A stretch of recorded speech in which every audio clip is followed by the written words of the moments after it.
I said, here we go, here's the video, how to transition. Here's the question in the Facebook group.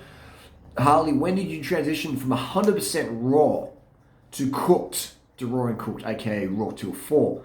How did you transition? So when and how? I've been raw for some years and been suffering some severe digestive issues for about 2 years. Now, for cost and flexibility, I would like to transition back to more raw till four, or at least able to eat some cooked food without getting intestinal pain, constipation, indigestion. Looking forward to your tips. Great question. Great question. This was asked in my durianrider coaching group. And if you're interested in the one-on-one coaching, then go to durianrider.com and join the group. So, but I thought I'll do a video question for this one because this is, and I can link it in the group. This is a good one because let's say it would be, so I did 100% raw from October 2005 to I think it's about February, January 2010. Right, so 5 years, and getting, full on with that. Like, wouldn't eat certain nuts because they might have been heated too much, or certain dried fruits, and then I'd cut out salt and seaweed for a number of those years. So I did it pretty fucking extreme, and felt good. Natasha's having a giggle here in the background. She's the mum and cat there. Yeah.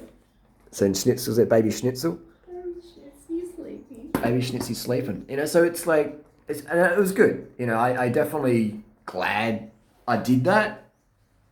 But I wish I had someone like Durianrider 2019, Durianrider 4.1, giving me some advice 10 years ago back in the day. I would have had a lot better journey. And that's why that's why I'm so evangelical about giving my advice, because I can speak from personal experience. And I don't want you people out there to make the same mistakes I did. So 100% raw food diet is fantastic in some ways, and it's also really catastrophic in other ways. It depends what sort of raw food diet you're doing. You're doing like, started going to have bags of cashew nuts and spending like $60 a kilo on truly raw, really raw cashew nuts, and you just be so hungry. That's the apple pie, and so vegan apple pie, low fat coming at. And so it was really interesting, and then there's a stage where I was like, I can't eat bananas because they're hybrid sugars, and can't eat dates because maybe they're cooked. And I remember being on the train with my friend Nick in Thailand and be like, you shouldn't eat dates, they're not local, and maybe they're not even raw. And this dude, was suffering with anorexia at the time. And he threw his dates out the train window into the bushes. And I'm just like, what I mean? Like, good intentions, but just disastrous results, Don't tell an anorexic person they should eat dates because they might be cooked. That's just like so dumb. But that's just we were in this like full-on world back then. It was just like, it was crazy, man. And then we started eating cooked food. It was actually, Freely started that in 2010. Freely let the devil come in the house one night. I went out with her mum to a Don Tolman seminar in the Gold Coast, Australia. And me and Freely were at a house sitting in this place in Blamble Heights, North New South Wales. And so I remember coming home. I remember Freely like really, encouraged me to go out with the mum that night. And I'm like, what? And I'm like, are you going to come? She said, no, I'm just going to chill, And she's really like getting me ready to go. Like, okay, pushing me out the door. And I'm like, this is weird. This is not like her normal behaviour. Something's going on, And anyway, so I come back and she sort of looked a bit different in the face. Like, not bad, but just like different. And she's like, I've been bad. And I'm like, what did you do? She goes, I had cooked food. And I'm like, what? You had cooked food? What? I thought she was trying. I said, what did you eat? She goes, I had potatoes. And I said, they taste any good? How do you feel? And that was the thing. I was like, how do you feel? Did they taste any good? And she think the first thing I asked was, how do they feel? How do you feel? And did they taste any good? And she's like, yeah, they're really good. She's got some in the oven. Do you want to try some? I said, okay, I'll try it. And I had this like baked potato. And this is like the first bit of cooked food I'd had for almost 5 years. And it was one of the best things I ever fucking ate in my life. I just laughing by the camera. She just finds it hilarious. And so then we fucking stayed up for ages baking these potatoes. And then so we became fruitarian potato eaters. And then I started looking at other options. I remember getting some 4-leaf oats, and now these like raw, non-cooked oats. And I started having those, a bit of porridge and some dates in there, a little bit of, actually no sugar yet, still no sugar, just had dates with that. And that was really good, it was very satiating. And all of a sudden, my motivation to train more was instantly enhanced in one day. I remember going out like the next day or the day after with a bunch of these guys from a racing team called Team Shortest in the Gold Coast there. Brendan Brooks and Jason Shortest and the guys and Matthew Marshall and stuff. And these guys are hitters, national series riders. So I go out there and they'll be hitting the climbs, I'll just be hanging on and stuff like that. I was like, wow, my fitness is coming back in a day. It was insane. And then I started racing that year. Got motivated to race. So And then I was just sitting hanging, so fucking fruit's awesome, starches are fucking awesome, this is good. And I didn't have any sugar that year, cane sugar, until later in the year, went to the Philippines, and that's another story. But so yeah, we started eating the cooked starches, so it was like raw till 4. It's basically every day, fruit for breakfast, fruit for lunch, lots of bananas. We get some really good bananas in this grower in New South Wales, they're house sitting, so really good times. And in 2010, and then and then I ran a marathon that year and started getting back into the running. My running time started to drop down, and I could just, and I was doing more productive work on YouTube and stuff like that. Still not as productive as I am now, but I noticed with this inclusion of the starches, productivity went up. And then, so we're having these potatoes, and we were fucking like potato gourmet connoisseurs. We were going around looking for all these fucking potatoes. Who's licking his asshole down there? Who's that? Some cat down there is licking his anus watching while I'm talking to a video. It's distracting. He's licking his little lamb chops. But, so we're potato experts. Driving around, like looking, we knew all the fucking potatoes, Dutch creams, Nicolas, fucking all this stuff. Yeah, then we started doing sweet potatoes and baking them and it's like drying them. It's just, it was potato year. Year of the fucking potato, 2010. I think Freely had so many potatoes, she had these like things in her joints. Yeah, seriously. Ask her. She had these things on her fingers, like these like little knuckles, It wasn't for bulimia. It was like, seriously, it was like just had like, some people have issues with nightshade family. So if you do eat so many potatoes that you get little inflammation on your joints there, just switch out to rice or starches or whatever. Quinoa, millet, oats, corn, rice. Anyway, so I said, let's start doing some rice, because this potato expedition every night, it's taken hours, because we eat a lot, man. We fucking eat a lot. And so I was like, I'm going to get some rice out of this cupboard. We're doing a house sit. And she's like, no, you can't eat rice. And we fucking fight over this bag of rice. And she's like, rice is like shards of glass. You can't eat that, like. I'm like, you serious? You fucking serious? Rice isn't the same as eating glass. No one goes to the hospital because they ate a bowl of rice. They go to the hospital because they ate a bowl of glass. So and she sort of starts laughing at the insanity of that. And anyway, so I cook up rice that night. And I can't remember if Ren had any that night. But I had it, and I was like, wow, this is good, and I was just like stoked, because 1, rice is super cheap, 2, it's just super fast, put it in a rice cooker, boom, and rice and soy sauce, some of my favourite meals ever. So I started eating rice, and bang, performance went up again, next level performance. So I was like, all right, back in the rice wagon. I'm like, man, this is the best program ever, Raw Till 4. It wasn't Raw Till 4 was just the name that Freely's mum sort of created. It was like, just rhymed, Raw Till 4, it's a pretty cool name. And so we'd do maybe like Raw Till 5 or 6 o'clock or whatever, but Raw Till 5 doesn't really sound too cool or exciting, but Raw Till 4 is a catchy name. So it was basically fruit for breakfast, fruit for lunch, and starch for dinner, which what I was doing back in, I did that from 2001, 2002, 2003, 2004, and 2005. But for some reason, I was getting into the raw food thing, and I was sort of believing a bit of dogma, and I wasn't training for power meter back then either. I wasn't doing much running races and stuff like that, so I was a little bit, wasn't sure what the fuck I was doing. But I was curious, and I was in my 20s, and I was enjoying experimenting, all right? But I was a high carb 99% of the time, but just not enough carbs sometimes, all right? So my recovery was there, and then I eat too many macadamia nuts, and then you're eating a high-fat meal that day, and you just, But having a power meter in 2009, it made me change things up massively. So all of a sudden, my watts are going up. So power meter is one of the most priceless tools you can ever invest in. Get a power meter, get a Stages power meter on your bike. And that is the deal breaker for any diet or training or any fat or anything. Once your power's going up, then you're on the right program, all right? With nutrition, all right? So yeah, get a power meter. And so my power's going up and my running time's going down. And I'm just like, wow, this is really, really good. This is really good. And when I was eating 100% raw, I still felt very, very healthy, very clear, very, everything was great. Skin, super, super awesome. Everything was fantastic. It just wasn't enough calories for the fit, athletic person that I wanted to be, And I spoke with a lot of people over the years, raw food, even Mike Arnstein, who'd have his gels and his Cliff Bars and stuff like that, just processed sugars that help you get the fucking job done. And so I do recommend that. So then I was thinking, man, this is great. But because we were like, the banana crew and raw foodists and the 30 Bananas a Day website, we felt like we'd let people down if we said, hey guys, we don't do raw food anymore. So what we started doing is promoting, cooked food as the backup, even though we didn't initially say, hey guys, we're doing, cooked food as well. But we said, hey, if you can't get enough fruit, eat your fucking rice, eat bars, nothing wrong with that. And a lot of people didn't like that. And so I said, look, Freely, I've got to be more transparent with this, because, I I'm going to show people that I meant cooked food. And this is maybe 2012. I can't remember the exact time it was. And it led to us getting booted from the Woodstock Fruit Festival as pioneers or whatever. And I understand the reasons for that, but it was more like Doug Graham was getting all like cut up that we were getting more donations than him, and it was affecting his income, and it got really cutthroat and ugly. And then the Thai Fruit Festival started from that, and then shit went downhill from all even there. But also good things happened. So anyway, that's the bit of a waffle on there. So for me, to you, the person who asked this question, I would recommend. Then yeah, Raw Till 4 is the best program, man. Or Raw Till 5, Raw Till 6, or whenever you like to eat your dinner. You might eat your dinner at 7, so it's Raw Till 7. You know? Or you might have one day run out of food and you have Raw till 9 a.m. Then you have some tin peaches. This is cooked food, man. This is cooked food right here. And so this digests it digests fantastic. It's just peaches, sugar, and water. Is there citric acid in here? That's all it is. Oh, there is citric acid. Peaches, water, sugar, citric acid. It's fantastic. Right? $2 here in Australia.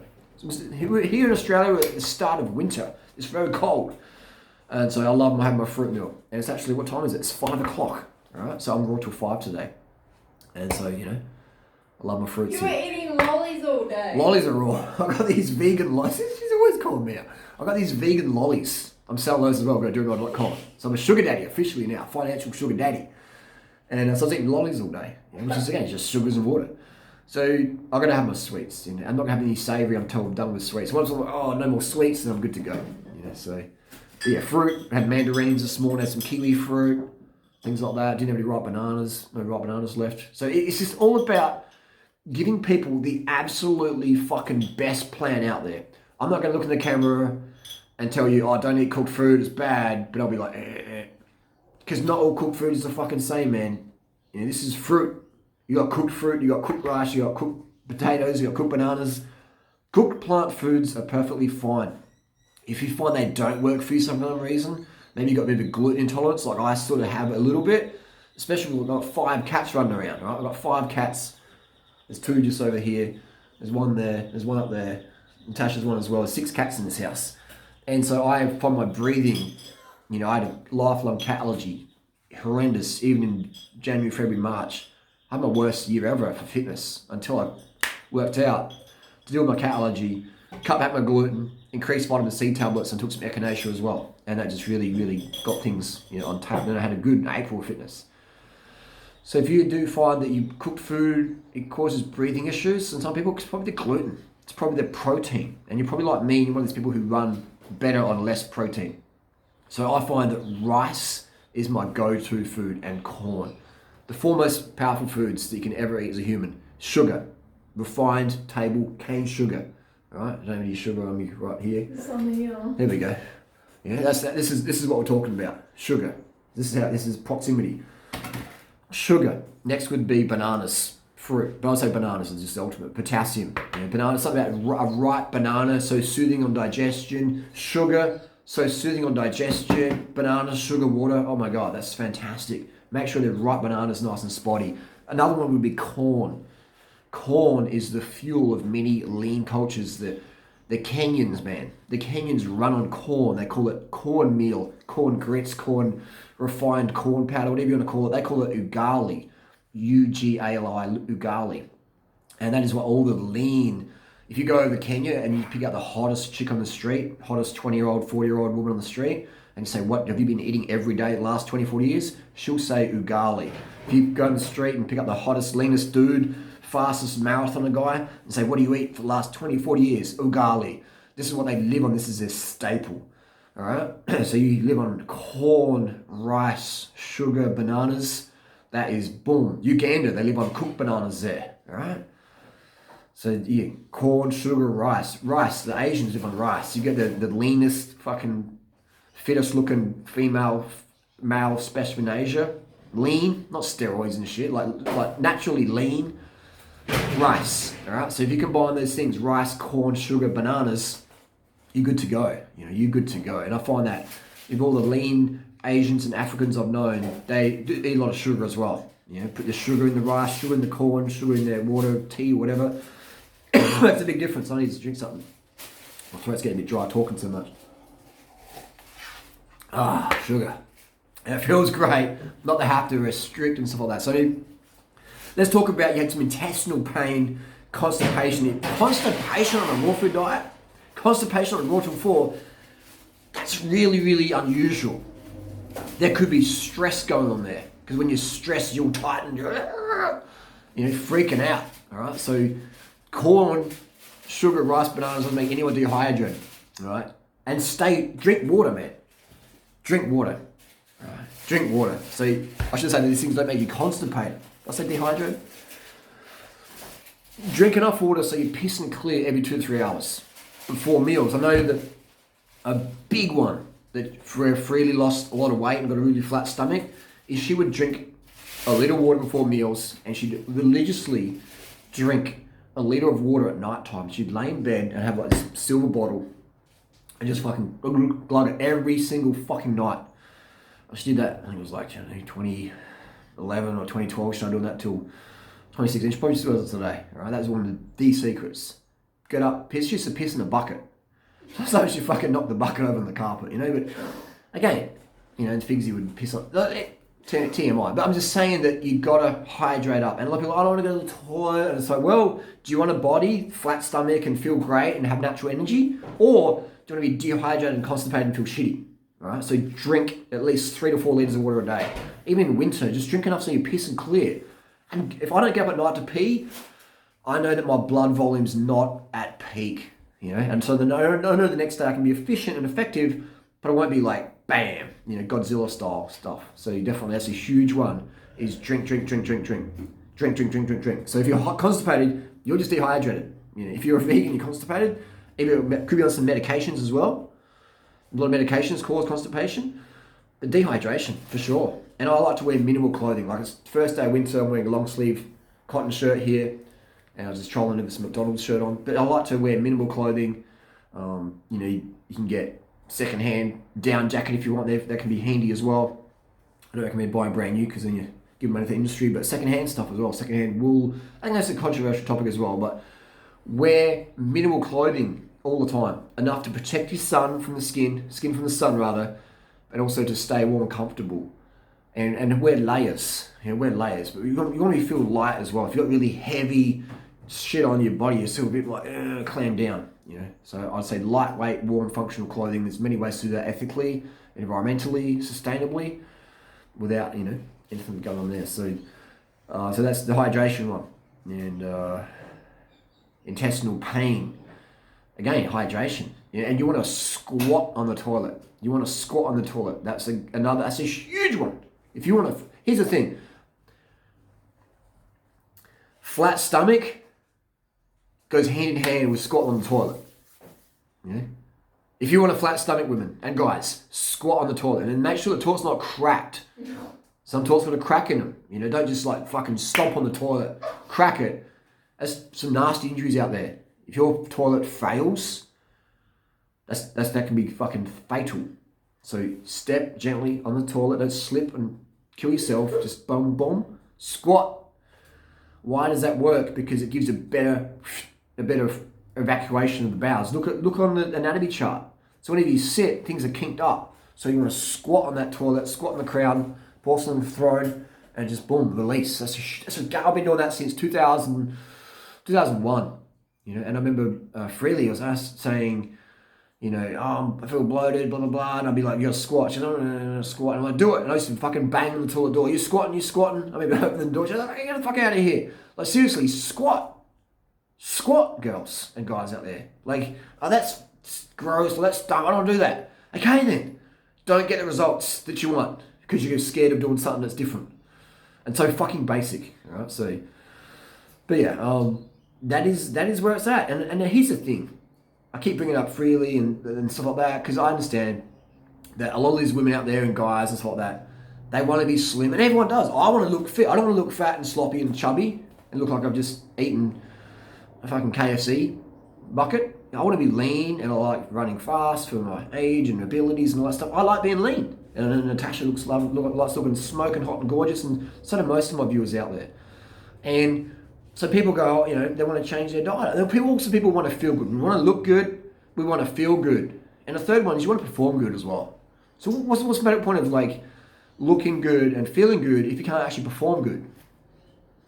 You know what I mean? Performance is very, very important. Very, very important. So you're performing for your kids, or your partner, your husband. Like, you can be able to listen, you have enough energy. You know what I mean? So we look after ourselves first as well. You got to look after your needs first. But it's like, how can we help the people around us as well?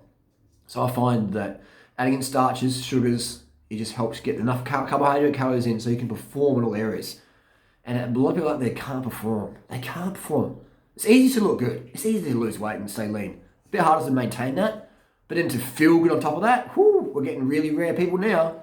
Not many. You go to Instagram, all the hot guys and hot girls. A lot of them don't feel good. They just pill, coffee, drug, alcohol to fucking, you know. There are people on a lot of medications out there. So it's easy to find someone on social media who looks good. Looking good and feeling good, that's very, very rare. Looking good, feeling good, and doing good for the people around you, that's the fucking rarest out there. And I don't know many people in my life who actually fit that criteria. Look good, feel good in themselves, and can boost people around them right up. That's very rare. And a lot of that is because people don't eat enough, they don't drink enough, they don't sleep enough, they take too many pills or medications, and it causes some mental issues going on and stuff like that. So, you know, I like to give a real holistic approach here. It's not just about your food. You know, it's how you shit on the toilet, it's everything, man. How much water you drink at night time. That's how you lay in bed.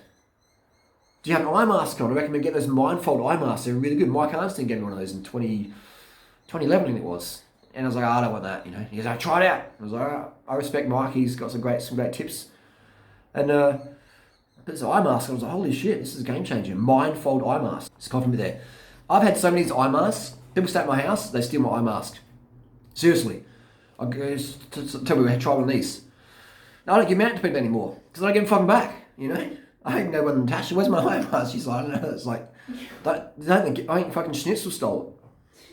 These eye masks are incredible. Mindfold eye masks. I used to loan them to people, now I don't because I don't give them back. Get one of those. Game changer. Thanks, Mike, for referring me to those back in the day. Mike Arnstein, legend. You know, yeah, it's good things out there. So, performance, looking good, feeling good. You know, so many people on Instagram fucking might look good, but they don't feel like shit. They're having to starve themselves. They got emotional issues from that. Starve yourself of carbohydrates, then your thyroid's dropping down, your testosterone's dropping down, you start getting just out of control. Everyone has some mood swings up and down during the day. That's pretty normal. But when you're really dwelling on shit and being a bit psycho-aggressive consistently, then that's not really normal, is it? And that's not really good for anyone around you. You know, I was on Natasha's on a Facebook group last night, I was reading it. And we're pushing out these vegan lollies, and there's this like psycho crazy motherfuckers out, these crazy women. The guys are actually pretty stable in that group, but the women are just like really attacking Natasha, you know, because she's young, hot, and gorgeous, and she was with me, and these women were like really, you know, we look at who their boyfriends were, and these fat, smoking, sludgy dudes, and these girls were like slamming Natasha, and all she's doing was promoting some vegan lollies, asking people what's their favorite lolly, you know, and these women were just like bringing up old shit from the past. It's just aggressive, like really, really fucking unstable. And so these people definitely probably wouldn't have a shit for the last week. They definitely ain't having good sex. They definitely have got fuck all fitness. They definitely don't look good either. None of them looked hot. You know? And so then, you know, at a deep level, that creates issues for people around you as well. If you're jealous and like insane and just dragging people down, it's like because you're insecure. And we all get to that we all have that level here and there. But when it really that becomes you as your essence, and that's really a fucking out of balance, isn't it?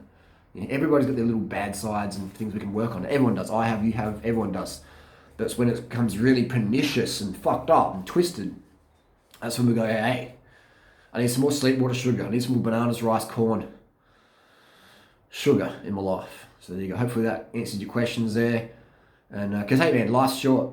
You could be dead tonight, you could be dead tomorrow. There's no guarantees of nothing. And digestion really is connected with the brain, how your thoughts about yourself. So work on that. But again, get enough carbohydrates. But if you're stressing about stuff, I mean, I've seen people, last little story, my throat's getting dry. Where'd that water bottle go, baby? Pass me some water. There we go. If you talk a lot, have a fucking water next to you. If you're a telemarketer person or you're on the phone, drink. Oh, thanks. Very good. Just look after your body's needs. I'm hydrated as fuck, but talking so much, your voice dries out a bit. So always have water nearby. And I remember, I think it was 2004, 2005, maybe 2006. I remember the situation, we were in a forest with a couple of my mates, and one friend was into raw food at the time as well. And we introduced, I don't know what was going on. We had some sultanas, and we're eating sultanas. He's like, can I have some sultanas? And we're like, oh yeah. And my friend, like, he's a real fucking purist. Purist to the extent, a bit like me back in the day, where it prevents you from really living life and being your true potential. So he goes, these sultanas have sugar in them. I said, no sugar in them, And so he started eating them. He's eating like a lot of them, just, showering down. It's actually, they do have sugar in them. And he starts spitting. He's like, and he's like, I'm getting chest pain. I'm having a heart attack. And he's just freaking the fuck out. He's running around the fucking forest. Me and my mate start laughing. And then we just realised, like, hang on, this is fucking... And we're like, hey, we were just pranking you, man. We're just pranking you. It took us ages to convince him there's no sugar in these fucking sultanas, right? But he got a genuine stress response. His pupils dilated. He's like, So, are you like that with certain foods? I can't eat tin fruit because it's like cooked fruit's poison. It's like, I read David Wolf's fucking book back in 1999 and it said David Wolf's a fat slob druggie, snake oil salesman, car yard, crazy dude. Great writer, charismatic speaker. That's about it. There's so many people got into this paradigm of like, if I eat 10 peaches, then I'm going to go to KFC and eat a bucket of chicken. Cooked food's cooked food. That ain't fucking healthy to think that way. Not only is that false, bucket of chicken's the same as eating. I've heard people say that. I eat 10 peaches, I'd rather eat KFC chicken. Cooked food. I fail as a raw foodist. And okay, if you want to live in that reality, then you fucking do that. And everybody around you is going to think you're fucking bonkers.